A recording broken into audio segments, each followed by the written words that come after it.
Você se lembra daquelas tardes mágicas onde tinha heróis com armaduras metálicas,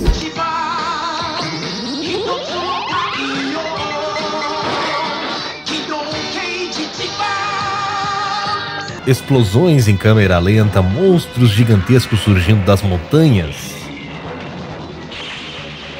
Se você cresceu nos anos 80 e 90, com certeza viveu essa era de ouro dos tokusatsus no Brasil. Hoje vamos voltar ao tempo para reviver o império desses guerreiros que marcaram uma geração.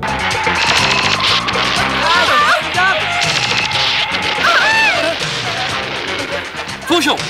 Pra lá!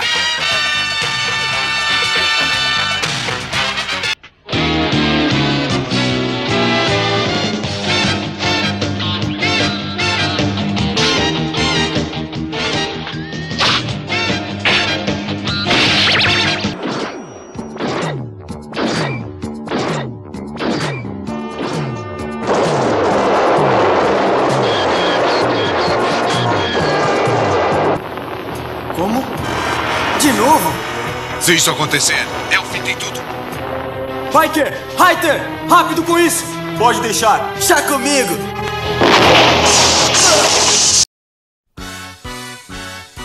Não se esqueça de deixar seu like, seu comentário, se inscrever e ativar o sininho. Olá, garotos e garotas. Tokusatsu é a abreviação de Tokushu Satsuei. É uma expressão japonesa que significa filmagens especiais. São séries com efeitos práticos, explosões reais e fantasias incríveis com muita ação. O gênero cativou com histórias de coragem, amizades e batalhas épicas. Agora, se você não sabia o que era Tokusatsu, já tá sabendo. Nosso professor aí pôde explicar adequadamente o que é um Tokusatsu e como funciona. Agora que você aprendeu, né, o que é Tokusatsu com o nosso professor, uma coisa que eu queria falar antes da gente prosseguir com o vídeo é que olha só que legal, já parece uma coincidência, né, mas momento certo, né, pra postar um vídeo assim. O Jaspion, galera, fez 40 anos esse ano de estreia, né, no Japão. Ele estreou em 1985, dia 15 de março, então nada mais justo, né, do que fazer um vídeo especial sobre isso, pra aquela galera que assistiu na época e também pra galera que é nova, né, e não viu, pra tentar entender a importância que isso foi e o quão importante isso é até hoje pra galera, né, que realmente acompanhou isso na época. E no Brasil, galera, isso foi uma febre, cara. Começou lá com a TV Manchete, talvez muitos de vocês nem tenham assistido a TV Manchete. Isso foi lá em 1988, né, o Jaspion estreou na TV Manchete. E uma curiosidade antes de a gente seguir, mais uma... O Jaspion, galera, foi o primeiro programa infantil que conseguiu bater o Ibope da novela da Globo, cara. Pra vocês terem ideia, o negócio foi tão explosivo, tipo, fez tanto sucesso, que a Manchete colocava o Jaspion no horário nobre pra competir ali com a Globo nas novelas das 8, das 9, das 10. Sei lá qual é os horários lá, mas eram as novelas top deles lá. E o Jaspion conseguia bater o Ibope deles no mesmo horário, cara. Mas seguindo, a cada nova série, mais crianças, né, galera, se tornava fã. Foi uma explosão de popularidade, como eu falei, e transformou esses heróis em ícones nacionais.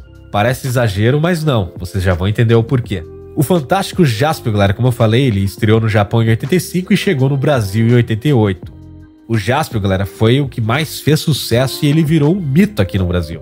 E a história do Jaspion é que ele é um jovem guerreiro intergaláctico que foi enviado para combater o mal em uma missão espiritual, enfrentando o terrível Satangos. O Satangos, né, que foi inspirado no Star Wars, né, ele tinha um visual assim que lembrava o Darth Vader, né, só que um pouco mais macabro, eu digo, porque ele tinha os olhos vermelhos, aqueles olhos brilhavam e com aqueles olhos ele soltava um raio que enfurecia os monstros, né, e os monstros ficavam tão furiosos que eles saíam destruindo tudo pela frente e o Jaspion tinha que detê-los. O poderoso Satangos tem o poder de enfurecer os seres e transformá-los em monstros incontroláveis. Fora que o nome Satangos, né, também era um nome bem impactante, né, cara? Satangos, né? Principalmente quando a gente tava lá com a TV ligada e o narrador falava o terrível Satangos. Aí se tu tinha uma avó ali que é religiosa, no caso a minha avó, né, minha falecida avó, ela era super religiosa, né, cara? Então falava em Satangos, ela tá amarrada em nome de Jesus, rapaz.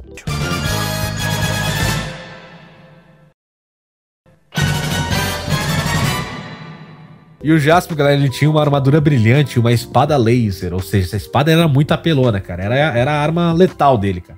Assim que ele via ali que era o momento, enfraquecia o bicho, né, na luta, e ele usava a espada laser pra dar o golpe fatal. Cosmic Laser!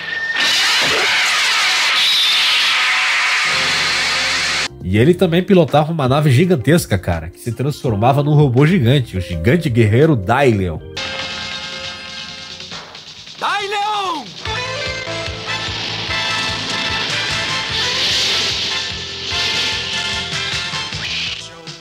Gigante guerreiro Daileon!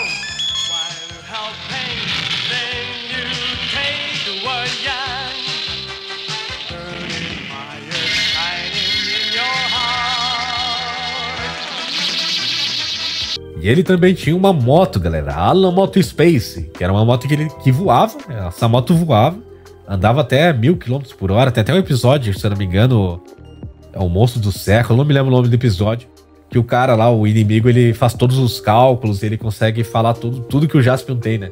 E a moto, se eu não me engano, andava 1000 por hora, fora que ela voava, né? E ele também usava de forma terrestre. Alan Moto Space!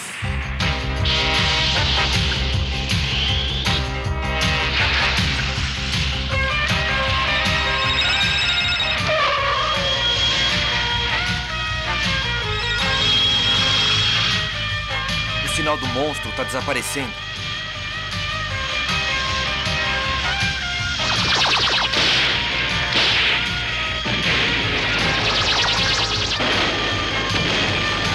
Ele também tinha uma pistola laser, e essa pistola ele usava bastante. E essa pistola, quando atingia o inimigo, explodia, cara. E essa explosão que dava nos episódios eram explosões reais, de dinamite.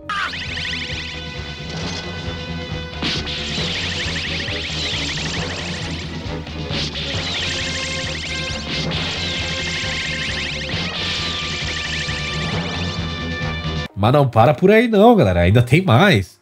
Ele tinha o Gaiden Tanque, que era um tanque que voava, andava terrestremente, né? Só que no terrestre ele andava um pouco mais lento. Mas ele também entrava no subterrâneo quando ele precisava fazer missões para baixo da terra. Gaiden Tanque!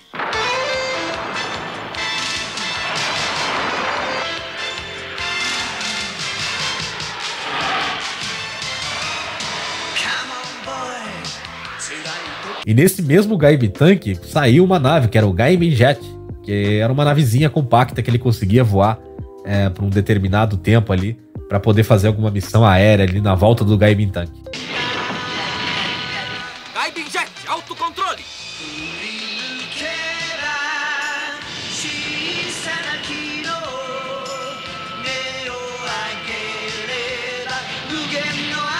Em 1989, galera, chegou um Ninja Jiraiya, o incrível ninja, que já conquistava os fãs, né, com a sua pegada, né? Ele era um ninja, né, cara? Então ele era diferente já do Jaspion e dos outros que já tinham vindo anterior. E ele também não tinha uma armadura de robô, né? A armadura dele era muito específica, né? Ele era um ninja, digamos, meio OP, né, pra época. Ele tinha uma espada olímpica, cara. Essa espada olímpica aí, ele fatiava todo mundo. E o cara era sinistro, cara. Não o perdoo! Espada Olímpica!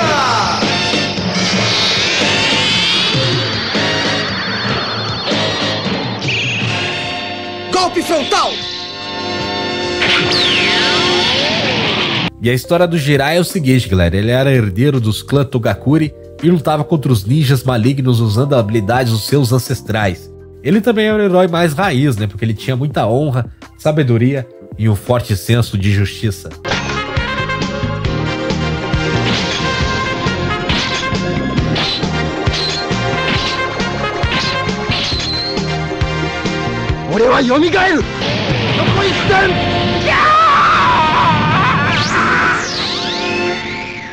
Posteriormente chegou o policial de aço Giban. Em 1990 chegou o Giban, galera, que é o Robocop japonês. Um policial que, após ser mortalmente ferido e transformado em ciborgue para combater o crime. E essas datas que eu tô falando, 1990, é a data que ele estreou aqui no Brasil, tá, galera? Ele tinha uma identidade secreta, né, e tecnologia de ponta. E o Giban conquistou um lugar especial, né, no coração da galera. Porque ele tinha aqueles efeitos especial muito foda, né, cara? Ele foi, acho que, o primeiro ali dos Tokusatsu. E qualquer coisa que ele se movia, cara, ele mexia o braço e fazia barulho. Ele pisava no chão, fazia outra. Ele mexia a perna, fazia outra. Ele se virava, fazia um barulho. Então, tipo, era bem legal. E o legal desses barulhos que ele fazia era tudo o cara que fazia com a boca mesmo, cara. Então tu vê que o negócio era bem manual e, tipo, muito legal pra época, né?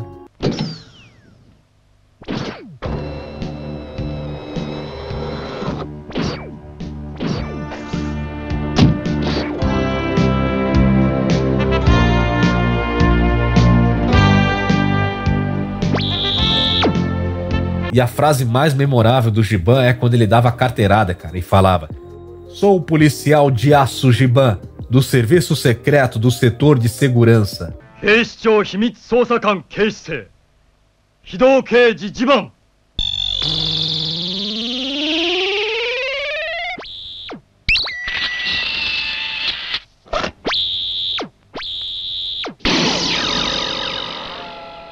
E em 1994, na TV Manchete, estreou o Esquadrão Especial O Inspector. O Inspector, galera, já era um seriado um pouquinho mais técnico em relação aos outros, na questão mais de tentar trazer algo mais realista. Os seus personagens eram inspirados em bombeiros e policiais futuristas. Embora não tenha feito tanto sucesso quanto os anteriores aqui no Brasil, ele foi e é respeitado pelos fãs por sua abordagem mais séria e dramática, e por também, né, que é, digamos, ser um dos últimos que chegou no Brasil e que explodiu, né, no Brasil como um tokusatsu. Jacan.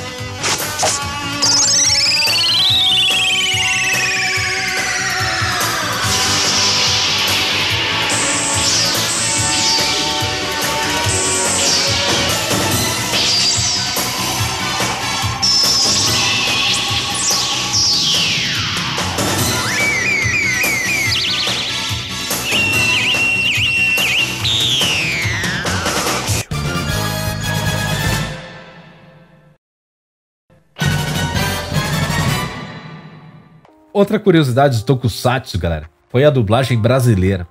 Você sabia que o Wendell, aquele que faz o Goku, ele começou, não sei se ele começou, mas foi uma das primeiras dublagens dele, foi no Jaspion. Ele fez um menino que andava junto com o monstro Maraguideraz. O Maraguideraz era um monstro bonzinho, que ele acaba ficando mal porque o Satangos vai lá e toca o raio. Lembra daquele raio que eu falei que ele solta pelos olhos? Ele toca o raio e enfurece o Maraguideraz. E o menino que andava com o Maraguideraz era o dublador do Wendell Bezerra. O dublador do Wendell Bezerra não, mas o dublador do Goku, que é o Wendell Bezerra, né? Namagadeiras, levante! Por favor, levante, Namagadeiras! Levante! Levante, Namagadeiras! Levante! Ei, o que houve? Eles querem matar o Namagadeiras! Outro exemplo de dublador que hoje faz muito sucesso, sabe o Yoga do Cavaleiro Zodíaco, o que faz o Better Call Saul? Ele fez o Comando Estelar Flashman. Ele era o Red Flash, o principal, cara. E foi a primeira dublagem que ele fez, cara, realmente como ator, né? Um dublador profissional. Foi o primeiro trabalho dele em Flashman. Afinal, quem são vocês? Voltamos ao planeta Terra para lutar contra o Cruzador Imperial Mess. Vamos agora, pessoal! Comando Estelar! Flashman! Flashman! Flashman? Comando Estelar! Flashman! E agora uma última coisa pra gente, antes de encerrar o vídeo. O Jaspion, galera, eu vou ler aqui porque é muita informação. O Jaspion, ele foi importante aqui pra cultura japonesa no Japão, né? A cultura nipônica. Ele foi a primeira febre, né, de produto japonês no Brasil. Embora, né, já existisse o National Kid, Ultra Seven, Ultraman, que já tinha estreado no Brasil, Lionman, Spectreman, nos anos 60, 70, né? Antes da explosão do Jaspion e esses outros que vieram. O Jaspion, ele foi o primeiro, né, que explodiu e aumentou o interesse pela cultura japonesa, né? Aumentando o interesse das crianças, adultos, jovens a se interessarem pela língua japonesa, a culinária japonesa, os costumes, as tradições do Japão e também aquela quebra de preconceito que existia na época. Sim, existia preconceito com o asiático, principalmente com o japonês. E hoje, né, muita gente adora um sushi, né, cara? O sushi, se for ver, disparou, né, depois dessa explosão aí do Jaspion, né, dessas séries no Brasil. E isso também ajudou a impulsionar os animes e os mangás, né, cara, fortalecendo essa cultura pop japonesa no Brasil. E também foi uma abertura de mercado para outras produções japonesas, né, do mesmo estilo, né, como Changeman, Flashman, Jiraiya, Giban, Kamen Rider, Spectre, Soul Ray, Metalder, entre outros, né, que vieram. E também aos animes japoneses como Cavaleiro Zodíaco, Dragon Ball Z, entre outros que vieram para o mercado brasileiro. E agora um relato pessoal meu, cara. Eu gosto muito de Tokusatsu até hoje, porque não só por tudo que eu falei das músicas, da importância que isso foi, né, na época, mas principalmente, cara, da lembrança que eu tenho do meu falecido avô, cara, que ele morreu em 96 e ele assistia comigo essas séries, cara. Então eu guardo com muito carinho os Tokusatsu na minha vida, cara. Isso aí fez parte da minha vida e é muito legal estar compartilhando isso com vocês. Então já deixa seu like, galera. Quem não é inscrito, inscreva-se, ative o sininho, deixe os comentários se você tá curtindo aí os vídeos no canal, se você tem alguma curiosidade também sobre Tokusatsu, sugestões, críticas são bem-vindas. E hoje, galera, se o mundo tá uma porcaria, tá violento, é porque, infelizmente, a gente não tem mais os nossos heróis japoneses com a gente. Então é isso, galera. Um grande abraço e até o próximo vídeo. Valeu, falou!